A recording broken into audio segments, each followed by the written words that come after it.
प्रिय विद्यार्थी, BA past विषय इतिहास पेपर सेकंड भारत का इतिहास में आपके 2 लेसन हो चुके। दोनों लेसनों से हमने यह जानकारी प्राप्त की कि इतिहास क्या है और इतिहास के बारे में जानकारी प्राप्त करने के साधन कौन कौन से। नेक्स्ट जो लेसन लेके आया हूं मैं वो है आपके सिंधु घाटी सभ्यता।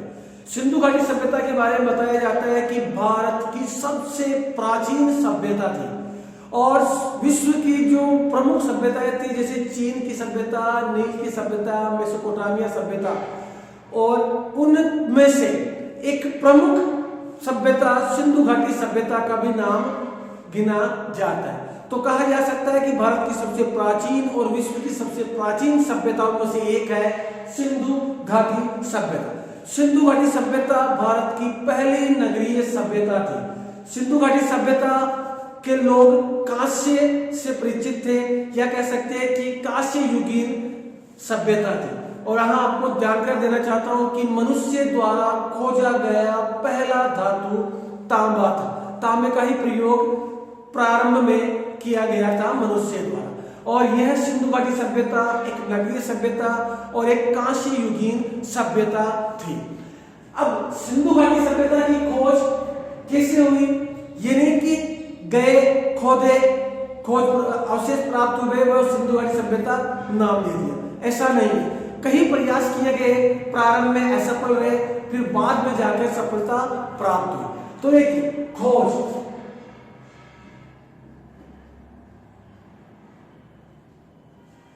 प्रारंभिक प्रयास कहा जाता है कि 1826 ईस्वी में चार्ल्स मेसन ने प्रारंभिक प्रयास किए। कहा जाता है कि चार्ल्स मेसन जो थे एक अंग्रेज अधिकारी थे। 1826 ईस्वी में उन्होंने पाकिस्तान का दौरा किया। वह हड़प्पा नामक स्थान पर अवशेष उन्हें प्राप्त हुए और जिनसे उन्हें जानकारी मिली कि यहां पर कोई ना कोई सभ्यता है, लेकिन इसे इग्नोर कर दिया, यानी ज्यादा गहनता से खोजबीन नहीं की। तो पहली खोज 1826 में नाम जुड़ जाता है चार्ल्स मेसन का, लेकिन असफल रहे, या कह सकते हैं कि ज्यादा रुचि नहीं दिखा, सिर्फ इतना सा आइडिया लगा सकते हैं कि यहाँ कोई ना कोई सभ्यता है। फिर 1856 ईस्वी में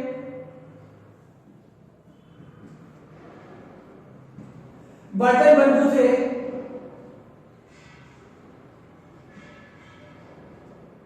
बर्टन बंधु 2 भाई थे, जॉन व विलियम।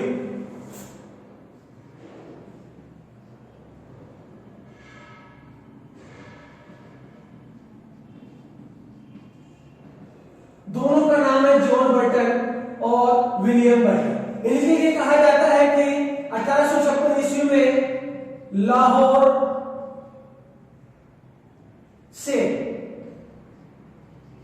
कराची तक जो रेल लाइन का निर्माण किया जा रहा था, भारत के ही अंदर से उस समय अंग्रेजों के शासनकाल के दौरान लाहौर से कराची तक रेल लाइन निर्माण किया जा रहा था।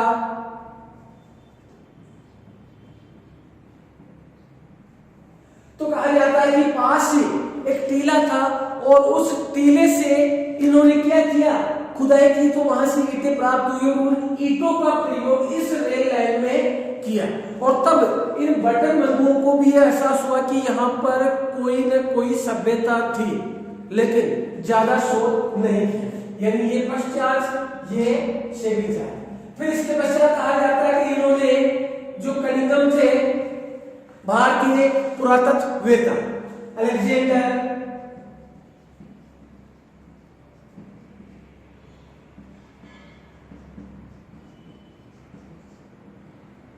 कौन थे?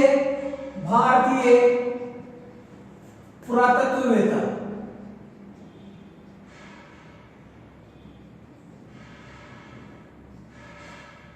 जो प्राचीन चीजों में रुचि रखते हैं, उनकी खोजबीन करते हैं। तो भारतीय पुरातत्ववेत्ता थे उस समय अलेक्जेंडर कनिंगम। इन्होंने पहली बार शोध का प्रयास किया। जब सूचना मिली कि भाई इस प्रकार यहाँ से ईंटें मिली है टीलों से और ईंटों का प्रयोग रेल लाइन के निर्माण में किया गया, तो भारतीय पुरातत्ववेत्ता अलेक्जेंडर कनिंघम ने भी प्रयास किया, लेकिन कहा जाता है कि ज्यादा जानकारी उन्हें प्राप्त नहीं हो सकी। तो यह प्रयास भी असफल रहा, यानी लगातार अवशेष प्राप्त हो रहे लेकिन रुचि से कार्य करने वाला नहीं था।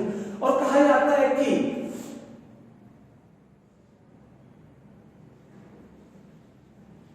सफलता किसे प्राप्त हुई? जॉन मार्शल थे, सर जॉन मार्शल। ये कौन थे? ये उस समय पुरातत्ववेत्ता थे, प्रमुख अधिकारी थे, और कहा जाता है कि इन्हीं के नेतृत्व में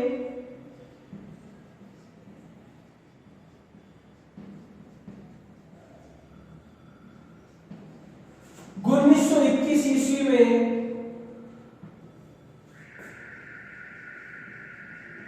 खुदाई प्रारंभ हुई। खुदाई करने वाले कौन थे? एक तो थे राय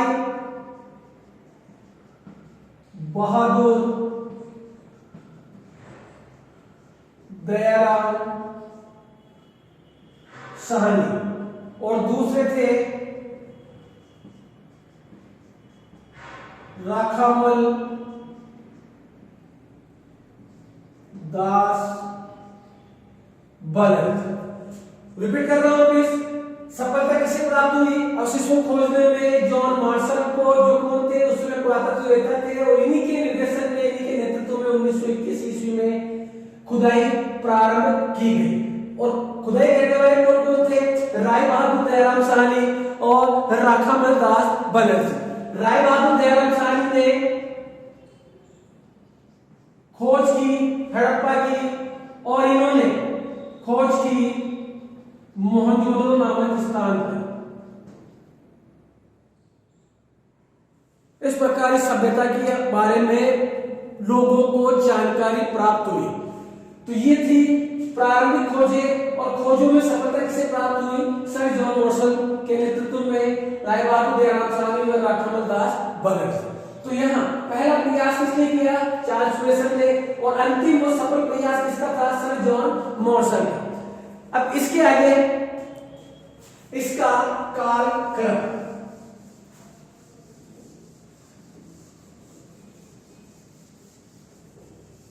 कालक्रम जो है उसके बारे में भी मतभेद नजर आते हैं। सिंधु घाटी सभ्यता, आपको पता है, आपका पहला लेसन प्रारंभ हुआ था प्राचीन भारतीय इतिहास के स्रोत, जिसके पश्चात सेकंड लेसन प्रारंभ हुआ था आपके इतिहास। इतिहास में मैंने 3 भागों में विभाजित किया था, जिसमें प्रागैतिहासिक, आधि ऐतिहासिक और ऐतिहासिक काल। आधि ऐतिहासिक काल यानी साक्ष्य है लिखित लेकिन पढ़े नहीं जा सके, वो आधि ऐतिहासिक काल सिंधु घाटी सभ्यता को ही माना जाता है। और दूसरा है वैदिक सभ्यता, यानी यहां से लिखाई के साक्ष्य मिले हैं लेकिन अभी तक पढ़े नहीं गए। और जैसा पहला लेसन प्रारंभ हुआ था, वो सारी चीजें जो अपन ने पहले लेसन में छोटे छोटे टॉपिक के रूप में पढ़ी थी, शुरू से लेकर वापस आपके प्रारंभ होगी विस्तार से हर लेसन में। सिंधु धर्म, जैन धर्म, बौद्ध धर्म, ब्राह्मण ग्रंथ, वैदिक काल, सारी चीजें रिपीट होनी है आपके। तो अब देखिए इसका कालक्रम।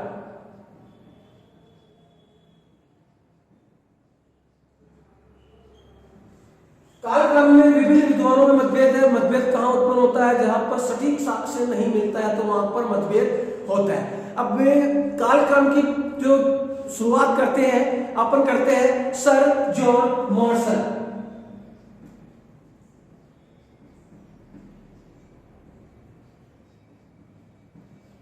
क्योंकि इन्हें ही सफलता प्राप्त हुई थी, अतः इनका जो मत है वह इनका काल क्या था सिंधु घाटी सभ्यता का, वो तो अपने को जानकारी में होना बहुत ही जरूरी है। तो इन्होंने क्या बताया था? 3250 से 3250 ईसा पूर्व से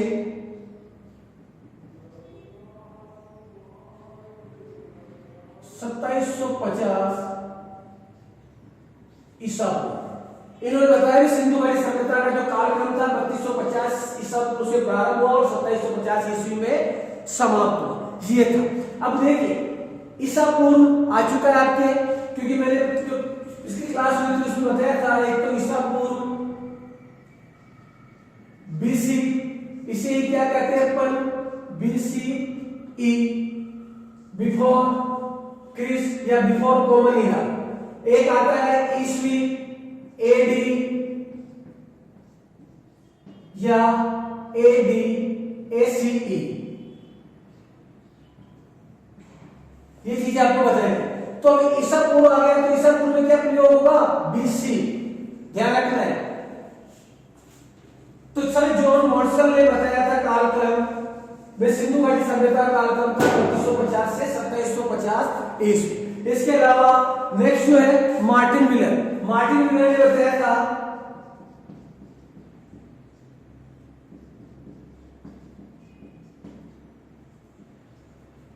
मार्टिन मिलर के अनुसार 2500 से 1500 ईसा पूर्व।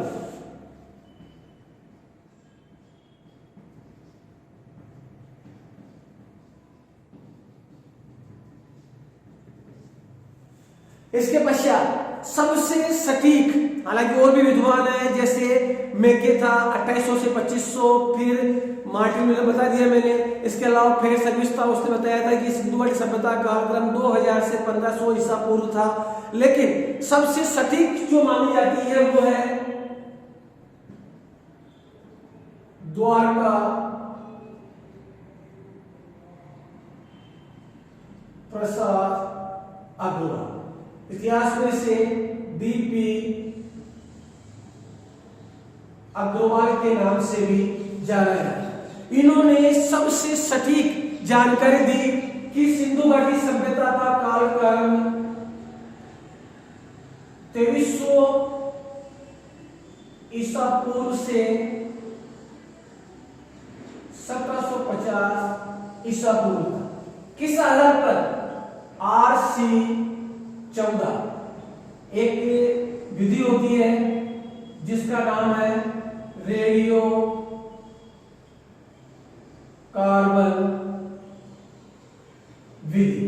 रेडियो कार्बन विधि क्या है, जीवाश्म के आधार पर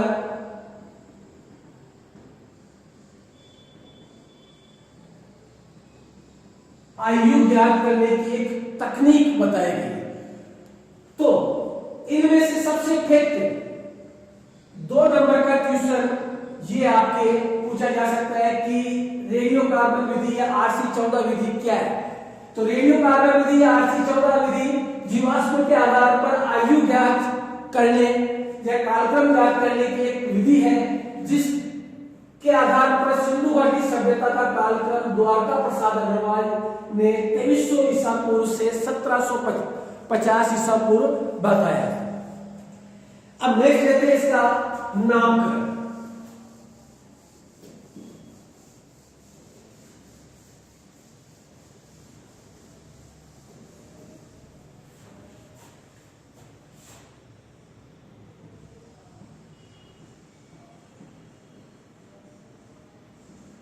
नामकरण भाई, इसे क्या क्या नाम दिया गया। पहले कहा जाता है कि पहले दिया गया इसे सिंधु सभ्यता। क्यों, क्योंकि जो अवशेष प्राप्त हुए थे सिंधु नदी के तट पर ही प्राप्त हुए थे, अतः इसे नाम दिया गया सिंधु सभ्यता। इसके पश्चात कहा जाता है, दूसरा नाम दिया गया इसे सिंधु सरस्वती सभ्यता। क्यों, क्योंकि सिंधु नदी के साथ साथ सरस्वती नदी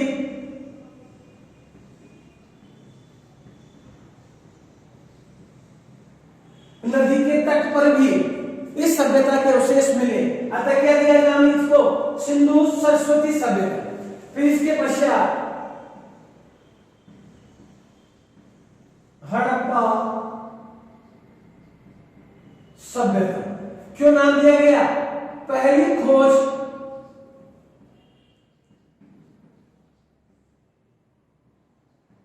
यही होने के कारण कहा हुई थी पहली खोज? पहली खोज हुई थी हड़प्पा में, बाद में हुई थी मोहनजोदड़ो में। तो इसी के आधार पर इसे नाम दिया गया फिर हड़प्पा सभ्यता। अब नेक्स्ट है निर्माण।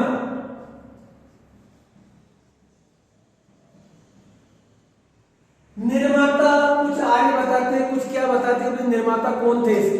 तो निर्माता में सटीक है, इनके निर्माता द्रविड़ जाति थी।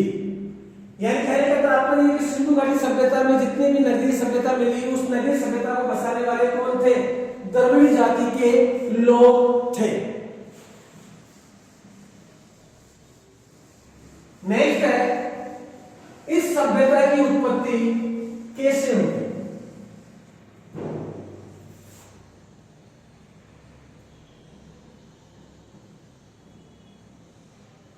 उत्पत्ति कुछ बताते हैं मेसोपोटामिया,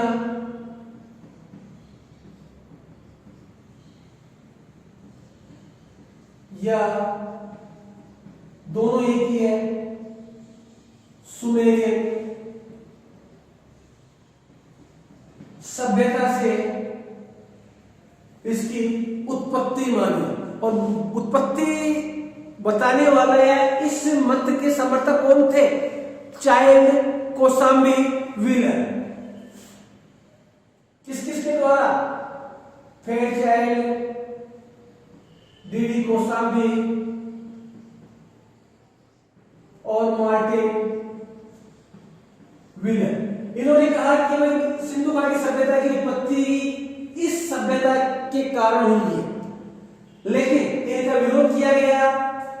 विरोध करने का कारण था कि यहां पर सिंधु घाटी सभ्यता में नारी व पक्की ईंटें प्राप्त हुई है।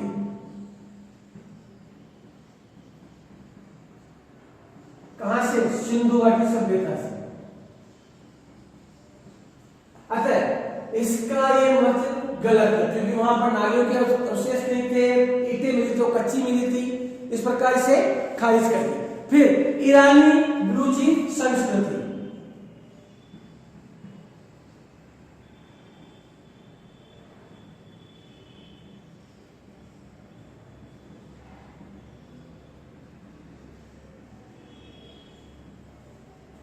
अब कहते हैं कि भाई सिंधु घाटी सभ्यता की जो उत्पत्ति हुई है वो ईरानी बलूची संस्कृति से हुई है। इसके मत के समर्थक कौन थे? फेयर सर्विस व रोमिला थापर। लेकिन इसे भी इग्नोर कर दिया। इसके पश्चात क्रमिक विकास की उत्पत्ति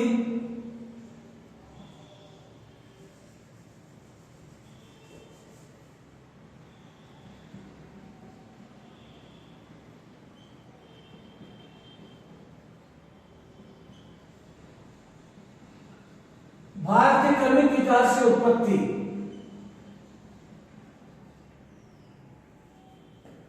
बताई। तीसरा मत, इस मत के समर्थक कौन थे?